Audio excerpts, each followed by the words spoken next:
Hi friends, நேற்றே மலையனூரில் போய் நைட்டே வந்து தங்கிருந்தால காலையில் 4 மணிக்கு எழுந்திரிச்சு குளிச்சுட்டு பொங்கல் வைக்க போயாச்சு. பொங்கல் வைக்கிறது வந்து பார்த்தீங்கன்னா இந்த டைம் வந்து மாறி இருந்தது. அடுப்புலாம் போட்டு நல்லா இருந்தது. அங்கே தான் போய் பொங்கல் வச்சிருந்தோம். நைட்டே போய் கோவிலில் தங்கன்னு தான் பேர். ஒரு ஆளாக குளிச்சுட்டு வந்து கிளம்புறதுக்கு வந்து டைம் ஆயிடுச்சு. ஒரு 6:30 மணிக்கு மேலே தான் பொங்கல் வைக்க போயிருந்தோம். அதுக்கப்புறம் அங்கேருந்து கிளம்புறதுக்கு மணி ஒரு 8 ஆயிடுச்சு. ஃபர்ஸ்ட் வந்து அடுப்புக்கு கோலம்லாம் போட்டு மஞ்சள் கம்லாம் போட்டு பொங்கல் வச்சுட்டு வந்துட்டு அதுக்கப்புறம் வந்து சாமி பார்க்க கிளம்பிட்டோம். லைனில் போய் நின்னா எவ்வளோ நேரம் ஆகுன்னு தெரியல.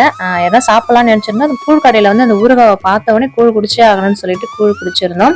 லைன்ல போய் கிட்டத்தட்ட ஒரு 8:40க்கு வந்து நின்று இருந்தோம். அப்படியே லைன்ல வந்து பாத்தீங்கன்னா ஒரு லைன் வந்து 1 மணி நேரம் ஆச்சு. அந்த லைன்லயும் பாத்தீங்கன்னா எங்களோட ஃபேமிலி வந்து பாத்தீங்கன்னா ஒரு 15 பேர் போயிருப்போம். அதுல ஃபுல்லா பாத்தீங்கன்னா அங்க என்னென்ன விற்கிறாங்களோ அதை எல்லாமே வாங்கி சாப்பிட்டுட்டே வந்து போயிருந்தோம். அதுக்கப்புறம் சாமி எல்லாம் தரிசனம் பண்ணிட்டு அங்கேயே வந்து அன்னதானம் போட்டிருந்தாங்க. அதையும் வந்து சாப்பிட்டுட்டு மலையனூர் வந்துட்டு கருவாடு வாங்காம போனா எப்படி? எப்பவுமே நாங்க வருஷாந்திரம் வந்தா கருவாடு வந்து வாங்கிட்டு போவோம். அந்த மாதிரி வந்து எல்லா கருவாடும் கொஞ்சம் கொஞ்சமா வாங்கிட்டு வந்தோம். இதோட ஃபுல் வீடியோ நாளைக்கு வரும், மறக்காம பாருங்க.